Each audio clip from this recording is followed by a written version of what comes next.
Hər kəs salamlayıram. Dostlar, mövzu həmişə kimi qarın mövzusudur. Deyir mənim bax olur da insandır. Qarnı böyüdür. Yəni bir daha söyləyirəm, yağ faizi yoxdur. Yəni əlinə yağ gəlmir. Prosta köp kimidir belə. Nəyirsiniz dostlar?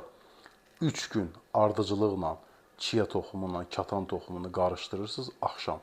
Bəzən insanlar deyirlər səhər olar. Səhər də olar, amma insanlarda fərqli olur. Səhər qəbul edəndə chia toxumundan katan toxumunu işdə biraz komfortlu olmur. Elə insan var ki, qarın getməsi belə. Bu da normal bir haldır. Əksəriyyətdə axşam qəbul edir. Amma mən yəni axşam eləyirəm yatmamışdan öncə. Katan toxumunu niyə dostlar? İmmuniteti düşməməyə qoymur katan toxumu. 3 gün edəndən sonra dostlar, 3 gündə nə edirsiniz?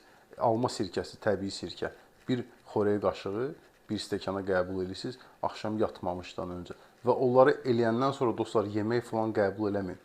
Yəni su içə bilərsiniz. Təbii ki, indi alma sirkəsi olmasa limonlu su daha yaxşıdır. Təbii su vəbşə yaxşıdır. Amma hələ ki bizdə o proses gedir ki, bu öd deyirlər, şişkinlik, onu aradan götürmək üçün ilk proses bunu eləməliyik. İndi insanlar var ki, deyir mən 20 gündür yəni chia toxumu içirəm və yaxud alma sirkəsi. Ehtiyac yoxdur elə.